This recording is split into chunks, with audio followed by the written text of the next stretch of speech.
ఇటీవల ప్రారంభించి 20 ఏళ్లు పూర్తయిన సందర్భంగా జీఎస్ఎల్ అమ్మా భోజనం పథకాన్ని డాక్టర్ దత్తాత్రేయుడు ప్రారంభించారు.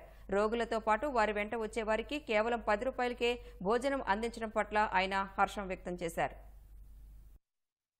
అమ్మ భోజనం 10 రూపాయలకి పేషెంట్ రిలేటివ్స్కి, వాళ్ళతో వచ్చిన అటెండెంట్స్కి, వాళ్ళందరికీను ఇది చాలా అద్భుతమైన ప్రోగ్రాము. అది కూడా ఇనాగ్రేట్ చేసే అవకాశం నాకు దొరికింది, బ్లెస్సింగ్ అది. సో 10 రూపాయలకి భోజనం దొరకడం అనేది చాలా చాలా అద్భుతమైన విషయం.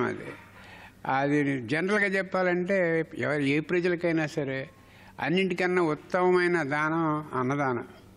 సో అన్నదానాన్ని ఒక జీవి అవతల ఆనందిస్తుంటే అందులో మీరు పడే ఆనందం, ప్రొవైడ్ చేసిన వాళ్ళకి పడే ఆనందం అద్భుతం. అది సో ఆ అవకాశం కూడా ఇచ్చినందుకు భాస్కర్ రావు గారికి I want to thank him personally.